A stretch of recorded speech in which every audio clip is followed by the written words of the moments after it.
Our next speaker, Ms. Silvia Macri, Principal Research Manager for the Africa and Middle East Power and Renewables at IHS Markit, speaking on today's topic, the role of renewables in MENA, growth opportunities and challenges. Over to you, Silvia.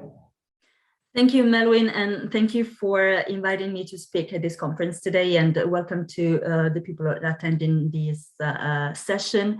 My name is Silvia Macri. As Melwin explained, I'm leading the Africa, Middle East Power and Renewable Research at IHS Markit.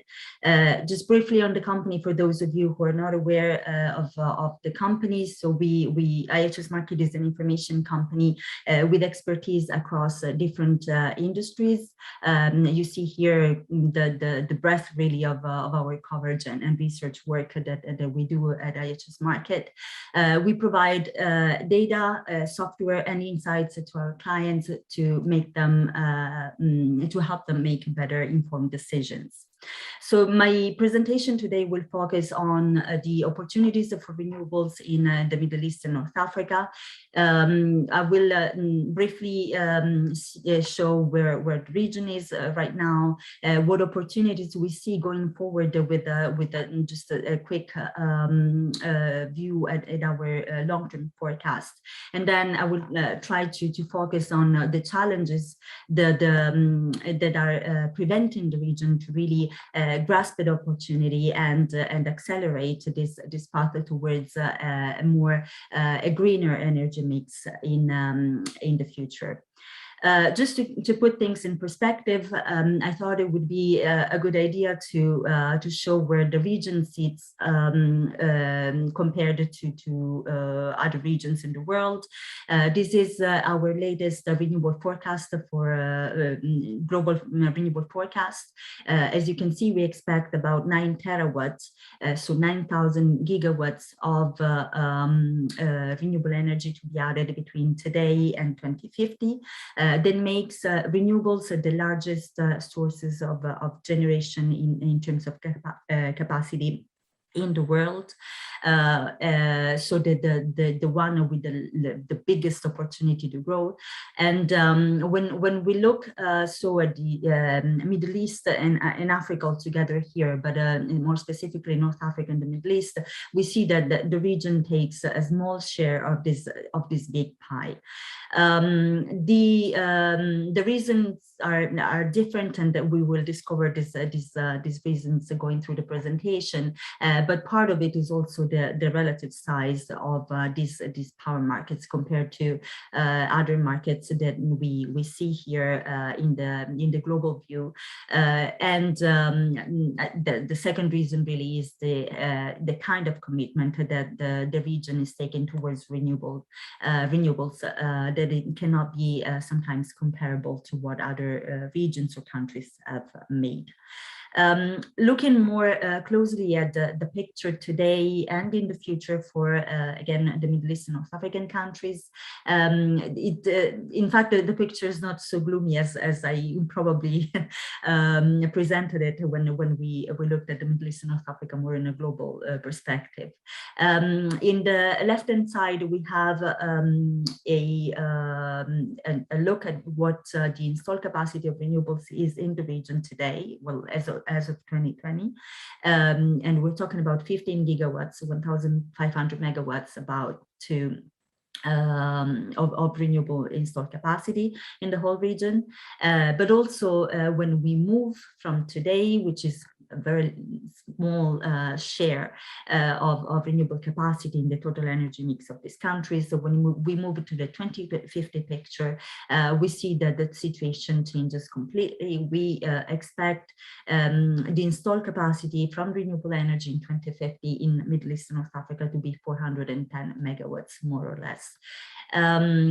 It's not so you see that the potential, this is of course our forecast. There are higher scenarios for which renewables can contribute even more than this amount, without considering, I want to make a note, without considering the renewable energy dedicated to green hydrogen production, which has been discussed earlier earlier on today in this conference. An additional note on these two on this picture is the larger contribution of solar PV as the leading technology, renewable technology in the region. We are aware of that. This doesn't come as a surprise, and we have this accounting for both utility scale projects, so the largest solar parks that we've seen being developed in the region, but also the so-called distributed generation systems, so smaller systems, or the systems in the rooftop of residential and commercial customers, which are becoming more and more a reality elsewhere in the world, and slowly in the region as well. Onshore wind is the second largest contributor to the total capacity mix. It's smaller also because onshore wind is specific to those countries where there are good resources. In North Africa, we have in Morocco and Egypt, where onshore wind will account for a lot of additions in the outlook. But also when we move to rather the Levant and the Gulf, Saudi Arabia and Jordan specifically have onshore wind projects that will be installed in the next 30 years. I think now we've talked about the Middle East and North Africa in a global perspective. We talked about the region in terms of today and 2020 installed capacity and 2050 installed capacity. And now looking at the additions, I think that this picture really makes us understand how things have changed and that they've evolved in the past 10, 15 years. I went back, so rather far back from 2005 onwards, because I want to really show how this picture has changed in these years. We have a decade, so about 2005, 2015, in which there is very little activity in the region, while other parts of the world are making some progress also in terms of renewables. But the region is only is rather quiet. There are a few projects being implemented here and there, mostly state-led. So that means that the state agencies own these assets and push for the implementation of renewable projects. Then things start changing between 2014 and 2015. We have more clarity in terms of policies to incentivize and support renewables. There is more clarity in terms of government commitments towards renewable targets, and we see in these years the first larger scale tenders. But it's really from 2018-19 and also going forward in the outlook that we see this rather steady upward trend that sees more and more additions going forward. We don't think that there is any step back. Governments are more and more committed to their renewable targets, and we expect this to continue in the long term. On the downside, though, I'm talking about, I've talked about targets, and here I put together in this table some of the most known national targets in the region to show with numbers really what these countries are committing to, and I think that is clear from this table how ambitious certain targets are, and these targets are and look even more ambitious. So when we look at what the situation is like today in 2020, 2021, so how much installed capacity in the different country we have, and really if we compare these numbers, the 2020 installation numbers with the targets, in some cases 2025, 2030 targets, we understand how big the step has to be to make sure that these countries can reach their renewable targets. And in fact, within IHS Markit, we think that if the situation doesn't change significantly, most of these countries will in fact miss their own targets by the target year. On the other hand, we do have some positive notes in terms of what has happened in also with regards to cost for renewable energy. Again, in the past 5 to 6 years, we know that globally the cost of technology has decreased significantly, particularly for solar PV, and this is a trend that continues despite the most recent upward trend, and this is really also reflected in the tender prices that were submitted in large-scale tenders in the region for both PV and onshore wind projects. Here in this picture, the only one that is missing is the Saudi Arabia project that was awarded earlier this year at $10 per megawatt hour. So that means that downward trend for with lower prices for renewable projects is there and will continue to be there for the time being. This is really an incentive. It means it attracts investors, but it also means that the tenders are designed in a way that investors can come up with some financial engineering to come up with very competitive tender prices, which is really an important driver for the industry to take off and to continue growing. Now to wrap up this very brief overview of the situation of renewables in the region, I put together some of the conclusions that we've actually discussed throughout the presentation, and understanding where the drivers are and what are the real challenges to growth and for the renewable energy industry. We've talked about improving policy frameworks, so this is really important. It's important for investors, particularly those that come in from international markets with more experience. A clear policy framework for them is important to understand, to make investments, and not just on a one-off basis, but also making long-term planning to support the renewable industry in these countries. There is, and that is given by targets, we've talked about them, by tenders, by regulation around the embedded generation or the distributed generation I talked about earlier. There is commitment to do energy mix diversification, and this is mostly true in those countries that are less endowed with fossil fuel sources and that are more pressed to diversify their energy mix and lower dependence on imports of both the fuel and power. So of course, those countries with poorer resource endowment will more likely speed up the process of implementation of renewable projects.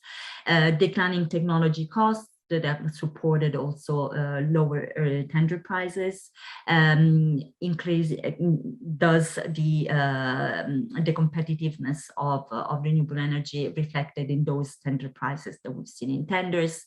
An important point is the sustained track record of the local companies. So we see more and more local companies participating in these tenders, being more comfortable with the tender conditions, and winning also tenders, which is very important. Having given the local content requirements and the local ownership requirements for projects in the region, the participation of local companies, local players is really key to make projects successful.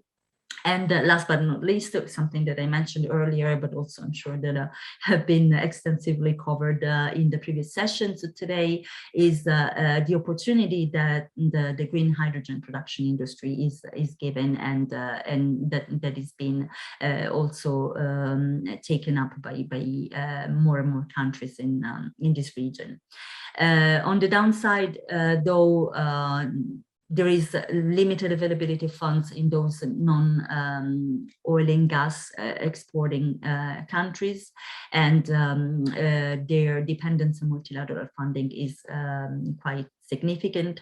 There is still a policy of subsidies in the region to fuel tariffs, which lower the competitiveness of renewable energy towards a fossil fuel generation, or the other way around, increases the competitiveness of gas-based generation and oil-based generation towards renewables. The procurement process is low. We have an example with Saudi Arabia. The tender was launched a couple of years ago for solar PV projects, but still we don't have the full results for the tender, which obviously delays significantly the implementation of those projects, but also the launch of new projects. And eventually, finally, I would say, grid integration of renewable projects, given the intermittency of renewable sources, this will pose a big challenge going forward. It is somehow a reality in Jordan, where the renewable penetration is already important, like relevant in the energy mix, but as the generation from renewable sources increases, the impact on grid integration grows as well. And I think I can stop here, Melwin. Maybe I'll be happy to answer any question if there is any question. Otherwise, I'll go back to the first page if anyone wants to contact me. Here is my name and email address. Correct. So the attendees can contact Ms. Silvia directly or pass on the questions to us and we'll have it answered by Ms. Silvia. I have a question for you, ma'am. So since you're into this research and we saw this graph of the investments and things like that, so 2020 has come down from the previous years, you mean, as investments? No, I mean, in terms of investment, really, 2020 hasn't really, I don't have the numbers right on top of my head, but it hasn't changed. And actually, I think it's a good question also because, 2020 was the COVID year, and we realized that there was some delay in the implementation of certain projects during the year, but we haven't seen really that big of an impact in terms of commitment to renewable energy. So those projects that were more advanced that were implemented in 2020, and those that were earlier in the development stage probably got a bit delayed. But what we've seen, and not just in the Middle East and North Africa, but globally, is that really the commitment to renewable energy is there to stay. And if anything, it actually grew given the circumstances. So we're looking for a very bright future then. Hopefully, indeed, hopefully. All right, thank you very much for your time and presentation. Thank you. In Oman sometime. Hopefully. Thanks. Have a nice evening. Bye-bye. Bye. Bye-bye.